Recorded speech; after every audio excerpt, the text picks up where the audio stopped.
Good afternoon, everyone, and welcome to 1.5 Million New Homes, the Local Government Challenge, sponsored by Loft. My name is Toby Fox, and I'm visiting a different council every month to talk about what works and what needs to change to get more homes built. And this month I've been in Lambeth in South London, posting a number of videos on YouTube, on LinkedIn, on TikTok and other channels throughout April. And on TikTok alone, Lambeth has already achieved over 5,000 views. And one of its videos is just 26 views short of our all-time record of 2,086. Okay, it's not Beyonce levels, but I'd argue that's pretty good for professional people talking about building houses. Clearly, we're touching a nerve of some kind. And in this session, we're going to pick up on one of the threads that came out of those videos about how inclusivity can be hardwired into development and housing delivery. So to find out how that's done, let's meet our guests and welcome in alphabetical order Joe Davis, who is Director at JD Consulting and Solve Social Value, Nabeel Khan, who is Corporate Director for Climate and Inclusive Growth at the London Borough of Lambeth, and Danny Sutcliffe, who's a partner at the housing consultancy Loft. Now, before we move on to inclusive growth, let's get up to date. Welcome, everyone, and welcome Nabeel in particular. Nabeel, the week's only been 4 days long. Have they been a long 4 days? What's at the top of your in tray at the moment? What's keeping you awake? Thank you, Toby. Delighted to be here and welcome everyone. Can I just say before I start, can I just thank you for really shining a spotlight on this? I think this is the challenge of our times, and it's really helpful that all of us are sort of shining as much of a spotlight on housing delivery in London as possible. Top of my in tray, it's a bulging in tray, I should say, but top of the pile, I think at the moment it's fair to say is probably our forthcoming growth plan. So this will follow on from the recently launched London Growth Plan, which some of you may be familiar with, which launched a couple of months ago, and of course will respond to the government's central mission of delivering economic growth. So I'm tremendously excited by this because this will be our 10-year framework really on how to deliver inclusive growth, which of course we'll come on to as the session goes on. And it's due to be launched this July. We're just working through with our partners on what the 4 themes will be, what some of the actions should look like. And some of the stuff that's coming out is the sort of stuff that you will expect to see in a growth plan. So there's a lot around the innovation economy, there's a lot around sectoral growth, there's a lot around skills and employment, talent strategies, etc. But I think importantly for me, that we are also putting housing front and center of our growth plan.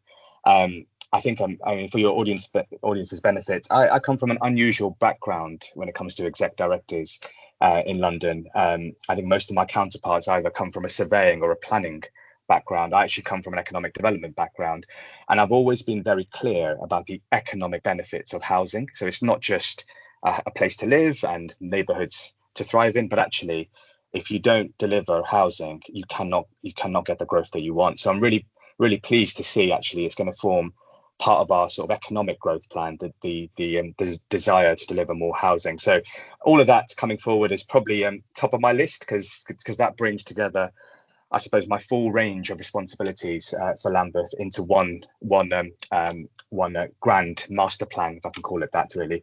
So that's the challenge at the moment. How do we ensure?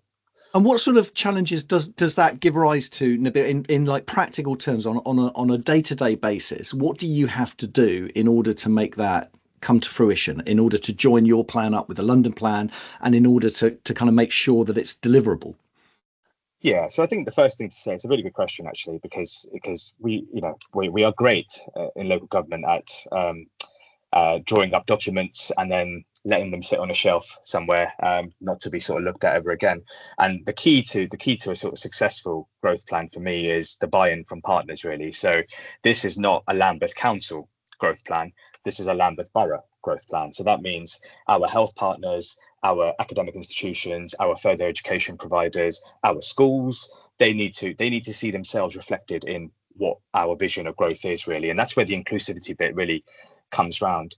But some of the sort of practical things, for example, if you break it down into segments, so take infrastructure, public realm, which is going to be one of the themes in our growth plan. The big infrastructure opportunity in Lambeth is Waterloo Station and the station master plan. Now there's a whole load of land owner interests that we need to take into account up in Waterloo. There's obviously a really crucial relationship with Network Rail, with Places for London, and how we unlock those opportunities. So for something like that, it's not going to be delivered by us alone. So it's being very clear about what our role is as a council, but equally what Network Rail's role is, what TfL's role is, what Places for London's role is, and then what some of the other partners that are in the area, what they bring to the table as well, all with one thing in mind, which is how do we ensure that the growth that we deliver here actually benefits some of the residents that live in those areas. And that's the sort of North Star, if I could call it, that guides all of our ambitions. Thanks, Nabeel. I'm going to open it up to Danny and Joe in a minute. And audience, if you'd like to put any questions to any of our panelists, do feel free to put those in the chat or the Q&A, and we'll pick up on those as we go along. But just to give Joe and Danny another couple of minutes to reflect on what Nabeel said and come up with some thoughts of their own. Nabeel, I'm a big fan of the London plan. I think it's the growth plan is a great idea. I love the way that they're able to encourage boroughs to think in this way. But I've got one small beef about it, and I wonder if you share that. It seems to be quite vague on actual targets for actual numbers of homes, and perhaps lacking in ambition on that. That was my sort of first impression. What's your response to that? Yeah, look, I think this is a subject that's close to my heart, because prior to this growth plan, the previous mayor's economic development strategy, I was actually leading on. So I suppose I've got an insider track on what it takes to deliver a document like the growth plan. And I think it's important to recognise that the growth plans, it's not a statutory document, so to speak. So I think the primary purpose of the document is to bring partners together, and is to align all of our sort of shared interests into one vision, really. And I think for that it probably does do that. And you know, I'm hoping that everyone can see, whether you're from industry, whether you're from academia, whether you're from health, whether you're from local authorities, you can see actually where the plan is going towards. I think it also acts as a bit of a signal to the market for investors. It's as much about telling London's story as it is about sort of hard targets. But I completely hear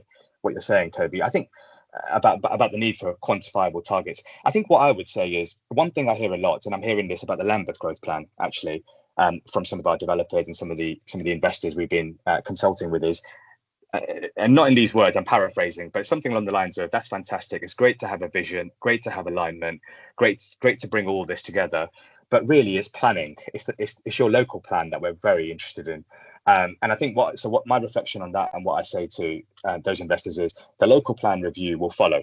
So later this year we're going to follow up with our local plan review, but the growth plan is going to be hardwired into our local plan. So some of those sectoral focuses, some of those places we're going to mention, some of those infrastructure projects, we're going to follow through and hardwire that into our local plan. Now, I can make that commitment because I know our members are on board, and that's what we're going to do. I suppose that's what I'd want to see at London level. Once the London plan starts undergoing its review later this summer, we want to see some of the growth plan missions, ambitions, targets hardwired into the local plan, because that's our spatial framework for the city, right? So we want to see what some of these grand ambitions mean at a sort of very sort of practical, physical level. Fantastic, Nabeel. Thanks very much. Okay, Danny, thoughts on the London growth plan, the Lambeth growth plan, and the way those are coming together, and the impact they can and should have on housing delivery and growth. Well, I thought the first thing I was going to mention is the fact that you were saying that you thought there should be some harder targets on it. I thought that was quite interesting, given we were on the 1.5 million homes challenge, which has been absolutely pilloried for being too high and too ambitious. So I think, you know, often we're between a rock and a hard place. If we aim for the stars, we get pilloried for that. And if we don't set hard enough targets, we get pilloried for that. So I think people who are writing these policies are in a really hard place. And I think what we need to be taking from them is the vision, is the direction of travel, is what is the intent behind those documents.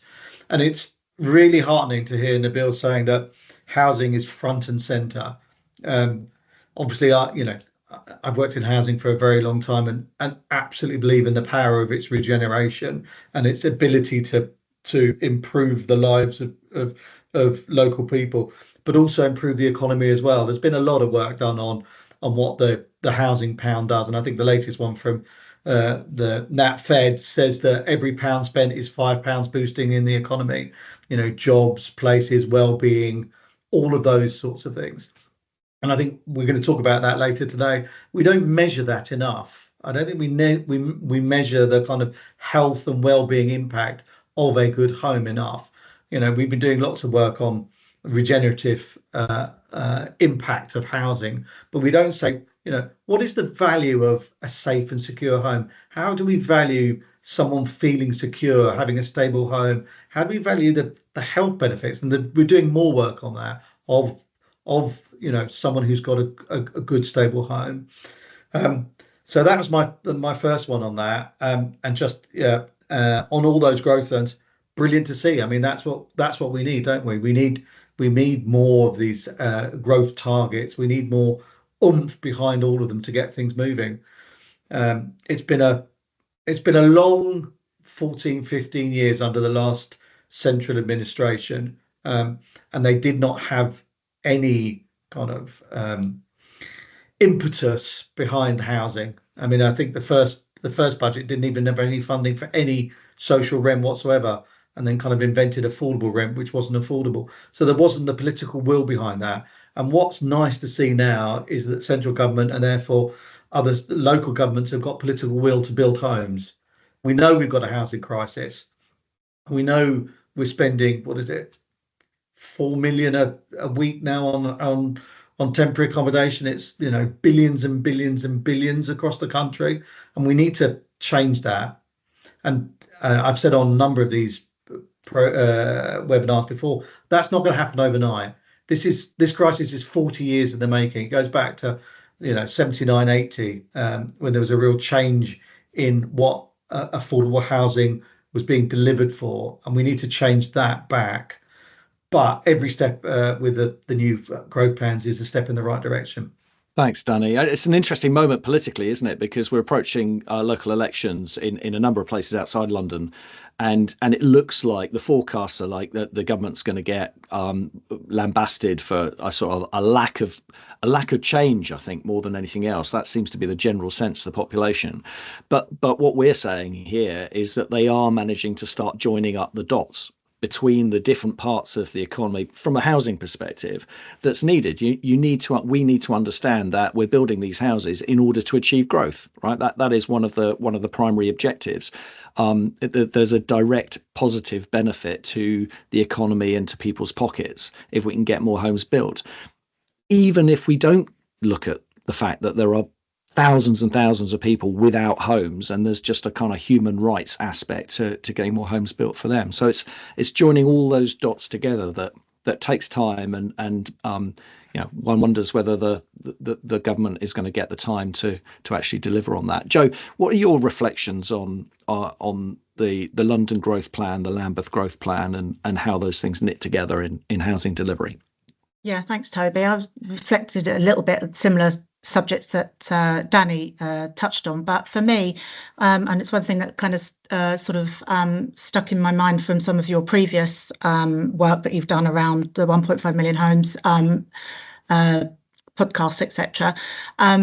You're talking about kind of like trying to raise, or Danny mentioned about maybe trying to raise the targets, and that the 1.5 million homes target is quite a challenge anyway, but I think the biggest challenge we've got is not, obviously there's the funding and there's the money issue, but it's the resources. How are we going to have the people on the ground actually skilled to build the houses? So I think that might come into a little bit of what we're going to talk about later, but there's definitely a shortfall on that. And the other point I wanted to mention is that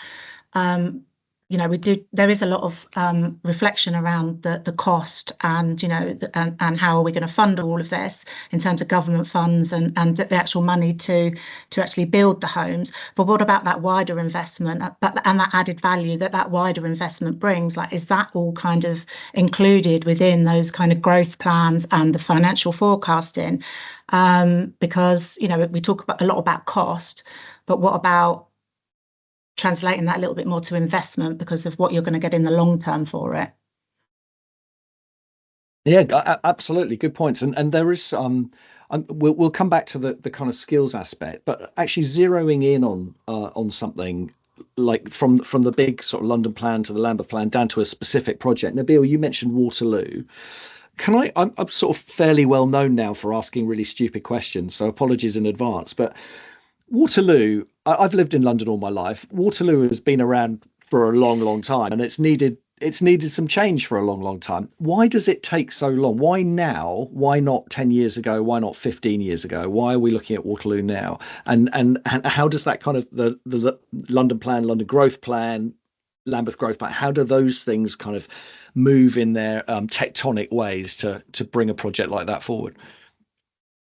I mean, that's a great question, isn't it? If I had a pound for every time I was asked that, Toby, I'd be halfway to being a millionaire. So, I think look, my view on Waterloo Station is it's the last great terminus station in London to be redeveloped, and that can't be right. It's the second busiest station in London, only overtaken because of the Elizabeth line recently, Liverpool Street, and that can't be right. It's a gateway to the London economy, not just for London, but actually for the greater southeast.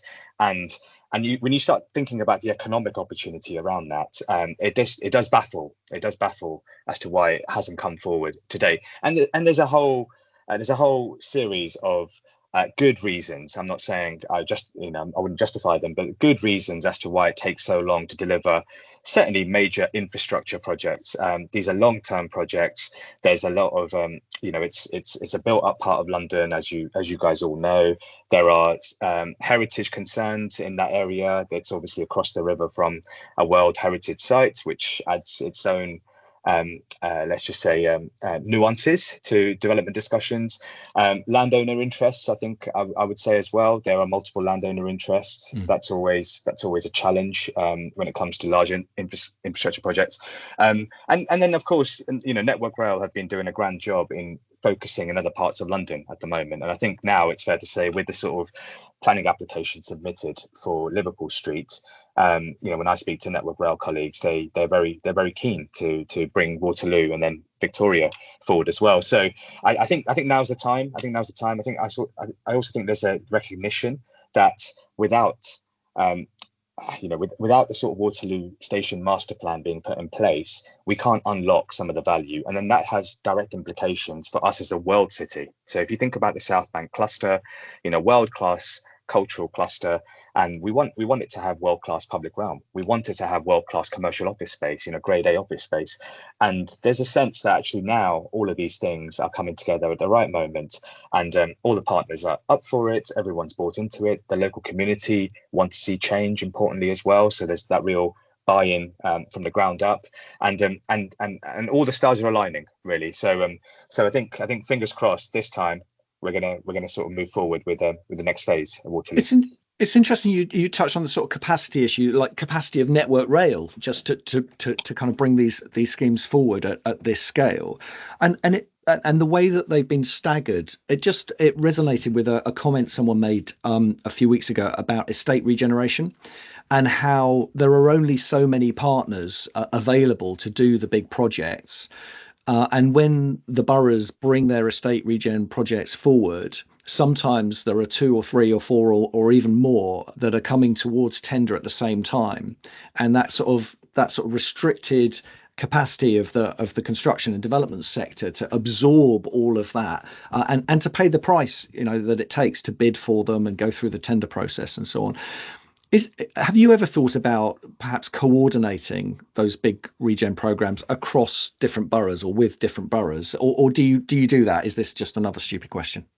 No, it's not a stupid question at all. In fact, and you've touched on something really important there, which is when I think about our development sites, actually we took a very conscious decision to stagger, to use your word, and it was deliberate because some of the intelligence we were receiving from our agents and those that know far more about the market than I do, was that actually if we come out with multiple sites at the moment, we may saturate, and we will have some of our hopeful partners competing against themselves for different sites, and we don't want that. We want the best value, of course. So there was a very deliberate decision taken to actually stagger some of our sites. But I think what you've touched on is a very important point, which is I don't think there's enough cross-border working that we do in London at the moment. I think certainly we can do more. And I'll give you an example. Does London really need 33 housing delivery companies, all set up by each London borough. I know there's a gradual move away from that at the moment, but you get the question, which is, do we really need 33 different versions?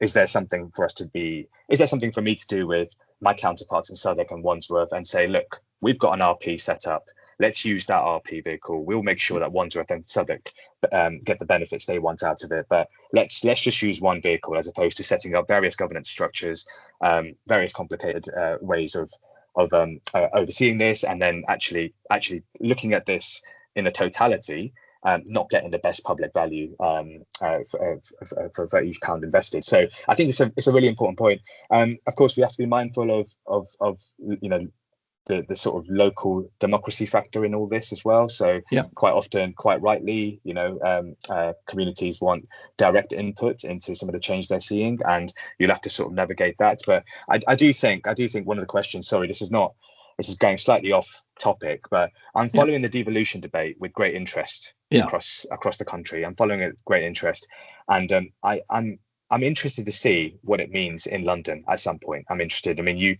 some of your audience may have heard my leader, Councillor Claire Holland, recently come out on behalf of London councils and say there needs to be more power sharing with the Mayor of London in London. And I think that's going to be an interesting challenge to government once other parts of the country fill their sort of devolution journey. What does devolution look like in London? Do we need to revisit? Do we need to revisit the number of boroughs we have potentially? Do we need to revisit the decision making sharing arrangements between City Hall and each town hall? Question that I'd like to sort of see answered in the coming years. Well, so if the government is setting out a sort of unit size for a political unit size of about 500,000 people, so do you think that is fair in London too? Should we be looking at boroughs of roughly 500,000 people, which I think off the top of my head would mean perhaps halving the number of boroughs? Yeah, I think that's been set, hasn't it? That threshold has been set. So if you were to logically follow the conclusion of that train of thought, then you're right. Then certainly a number of boroughs would radically reduce from 33 at the moment, down to 17, 18 by my count.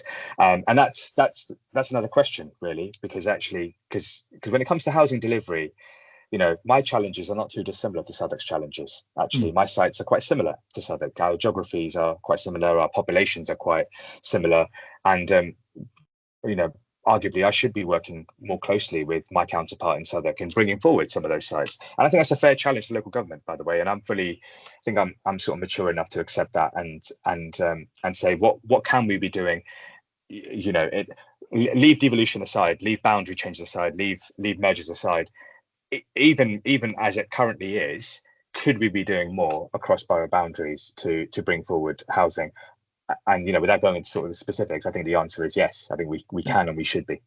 I think Andrew Travers, a former chief exec, and Emma Peters put together a pretty good business plan for a pan-London housing company, didn't they? And that's still around. So another one of those reports that's gathering dust and waiting to be put into action. Nabeel. Danny, before we move on to inclusive growth, Danny, Joe, any thoughts on? We've been roving far and wide across Nabeel's in tray. Any thoughts on devolution? It would be fewer clients, right? Yes, but that's fine as long as they're all doing lots and lots of work. That'd be great. It's interesting, the whole devolution process, isn't it? Which we're seeing out, and we're witnessing it out in Essex and, well, not Kent, because that's not quite on the agenda at the moment, and Hertfordshire. My only concern is that it's slowing some of the work that we're already doing. So what we're seeing is decisions being delayed by certain boroughs because devolution's coming. And we talked about bandwidth earlier, and I wanted to just touch on that as well. But we're seeing that as well, that the bandwidth of local authorities is being taken up because they're thinking about devolution and what's going to happen to them, and their members are thinking what's going to happen to us, and officers are thinking which one of those jobs am I going to get? And that takes up time, and then that's time not making decisions on growth strategies or projects going forward. So there may be some short-term pain and some delay if we're looking at a devolution process. And if you had that in London, I think yes, that would be one of those issues. That sort of plays into Nabeel's comment that irrespective of devolution, cross-borough working, cross-borough collaboration is really useful and important. And if you've already got a tradition and a culture of doing that, then perhaps the transition through a devolution process would be less disruptive. Joe, what would just as you put your hand up, perfect timing. What are your thoughts? Okay. I personally think that it will create efficiencies more so in the kind of delivery part of the process. And I think it also widens opportunity for people across boroughs. You know, we are all one city at the end of the day. And we are, you know, we're in danger of being in little silos in each of our little borough. So whilst I understand the difficulties that the challenges that Danny mentioned, I personally think from an opportunity perspective and from an efficiency perspective in terms of delivery, it would be a positive thing. Thanks, Joe. Okay, right. I think politically it'd just be very, Danny. very interesting, wouldn't it, to have such big boroughs? And you know, how many local councillors would you have? How would that work? I think all of that would be really, really interesting within London. I don't think it would necessarily be a bad thing. I just think the process of getting to it would delay things for a bit. So yeah, that's a fair point. I was very interested in why do big infrastructure projects take so long. That's easy for me to say, but also regen projects as well. And it's all of those things that Nabeel is saying. It is bandwidth. It's getting all the different parties together. And Waterloo must be a nightmare because you've got so many different owners who've got so many different interests. And we have a democratic process, so you can't just go and buy people's land. I mean, we're talking about CPO powers, and we've mentioned those before, and those changing. But you can't just march in and say, we've got a great idea for this. It's for the better good. Sell me your site. So that's always difficult. So all of those things have got to be aligned, but also the money. That's always the big one. The money's got to be aligned. The economics of that have to be in the right place, and they have to be attractive to people. And that's often why things are very, very delayed.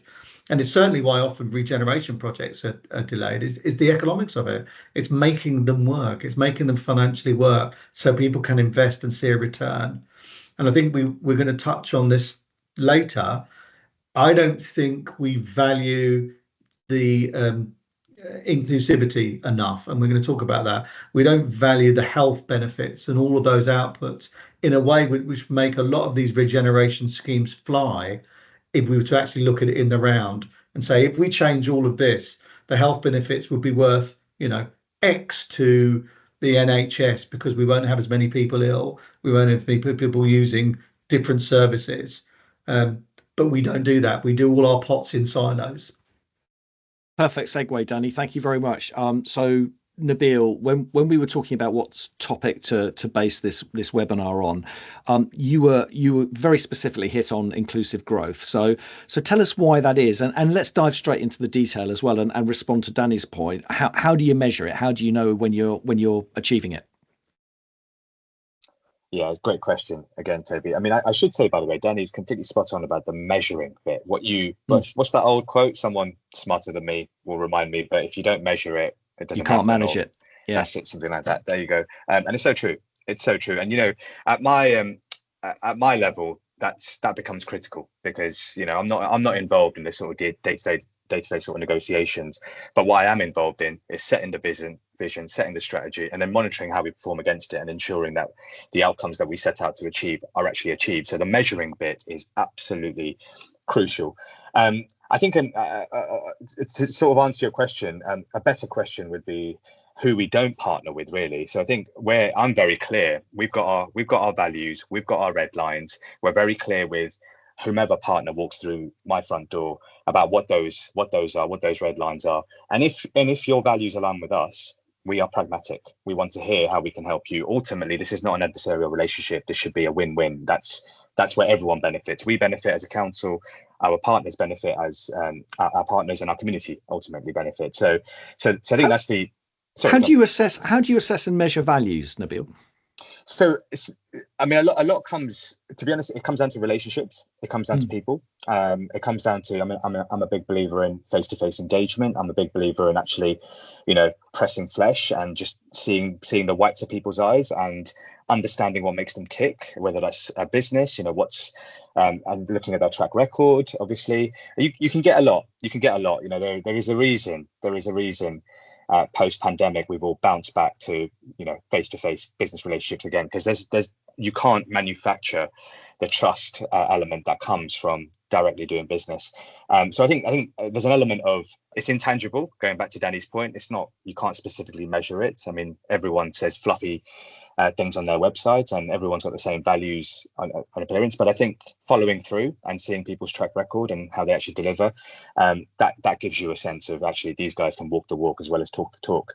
And then in terms of actually sort of measuring, so you do need to put some arrangements in place. So at the moment, there are 21 construction sites that are live in Lambeth that have got a Section 106 agreement with us. Now I know about them because my team are all over them. So we will have our skills and employment team out there at the moment, working with contractors, be it tier 1, tier 2, or their subbies, and sort of, making sure that when they said, as part of the 106 agreement, that there's going to be 15 local apprenticeships created, that we actually tick that box and we ensure that those apprenticeships are going to the local. So you do need to put boots on the ground. You do need to sort of invest in a monitoring infrastructure. Really, really boring stuff, and not the kind of stuff the audience wants to hear about necessarily, but really important for me to be able to demonstrate after year 1, after year 2, after year 3, take it back to my members, take it back to my communities, and say, this was the benefit of that housing development scheme that went up in Brixton, by the way. And these are the economic benefits that have come out of it. These are the jobs. This is how local businesses have benefited, because of an increase in footfall, because of an increase in local spend, etc., etc. And that, I cannot emphasize enough how critical that is to getting buy-in for future schemes. If you can't show residents in your communities how they are benefiting from the growth that you're pushing for, you're forever going to butt up against this argument, which is, yeah, but who's this growth for? And I think this comes back to the vision point for me. When we talk about inclusive growth, we're not just interested in the rate of growth. I'm not just interested in GBA. I'm interested in the type of growth as well, and that comes through being very intentional and shaping it as you go along. Brilliant, Joe. What are councils, if it's so important to get this right, what are councils in your experience getting right, and what are councils getting wrong, and their partners too? I think historically there's been a bit of a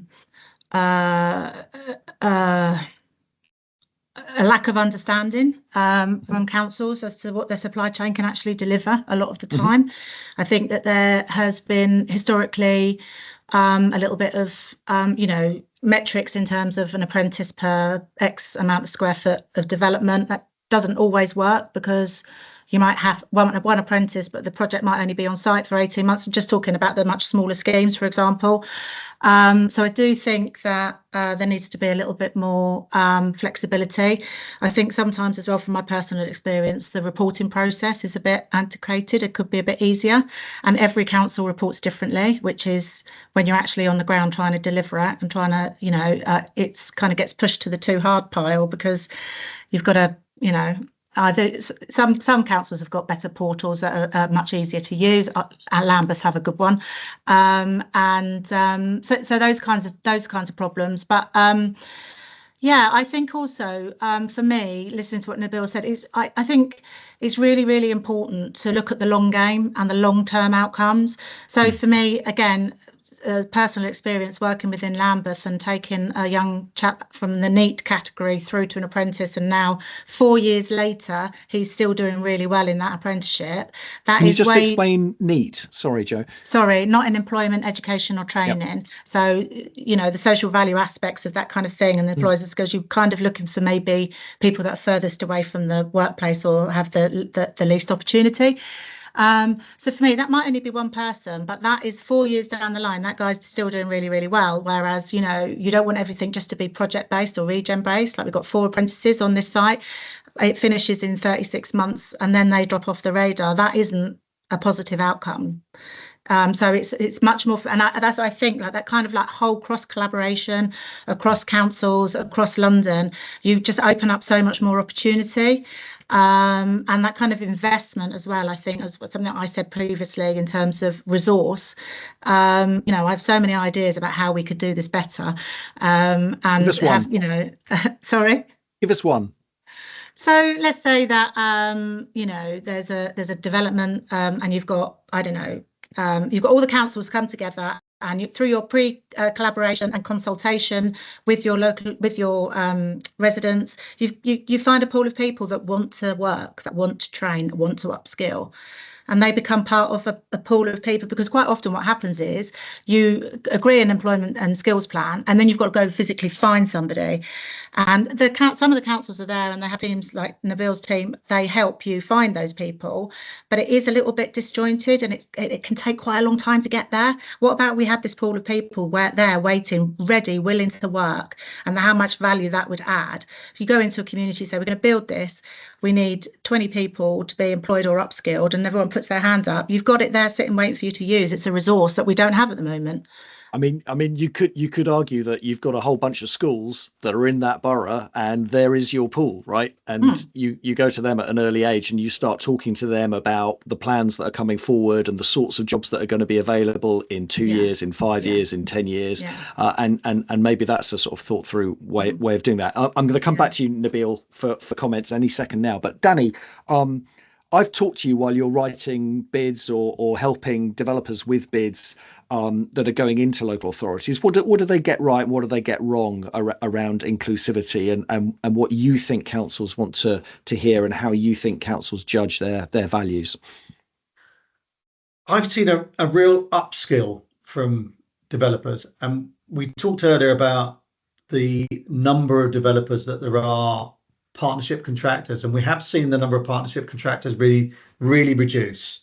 We've seen, if you look at someone like Countryside History, they've taken on more and more different organisations. So we have had a reduction in the number. But these are very large organisations who are very sophisticated, and I do believe that most of those organisations have teams in place which do believe in delivering added value, and that comes through in their bids, and they do understand what they need to be doing. So I have worked with lots of these organisations, and I have put their bids together, and you see the examples that they've got where they've done loads of really good work on different estates and have delivered real added value. So I think the first thing to say is that lots of them are doing it really well. I think where we have a problem is smaller organisations that don't have that infrastructure, who don't have the financial muscle to be able to invest in lots of these different added value issues, delivery issues, and therefore they don't know what to do, because they can't do a whole apprentice, or they can't have enough money to do everything they want to on a particular community investment project, and so they almost get trapped by being not able to do anything. And I think we need to find a way of being able to use smaller SME contractors and get them to contribute what they can contribute where they can contribute, and that's not cash, because these are not rich organisations who are making lots and lots of money. They're making 2 or 3%. If you look at all construction, there's not a lot of money in construction anymore. It tends to be a big figure because you've got a big turnover, but they could be going out and sticking it, I don't know, in gilts or on the stock market, and getting a higher return. So it's working out what they can do, and I think we haven't quite cracked that. I think with the bigger partnership ones, we're pretty much where we need to be. They understand what they need to deliver. They've got well-oiled machines that can help deliver those apprenticeships, local employment, using local supply chain. They get all that. They can help with community groups. They can do CVs, go to schools, all the things that we need them to do. But it's the smaller organisations and really small organisations, and we kind of penalise them for not being able to do it. And we need to find a way of unlocking their potential and just getting them to do a little bit.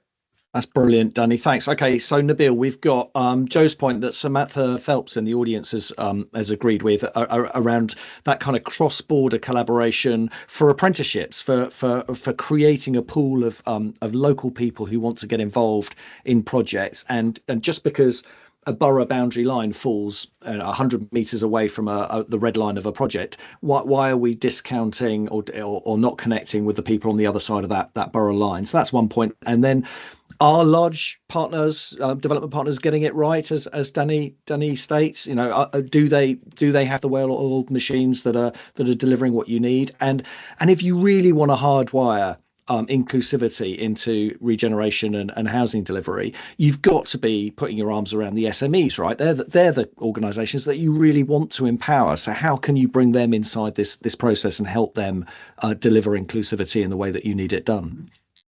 Yeah, thanks, Toby. I mean, on the first question, completely agree. Cross-border. So we've got we actually set up a tri-borough retrofit academy with Southwark, with Lewisham, to deal with that specific issue that Joe mentioned, actually, which is of scale.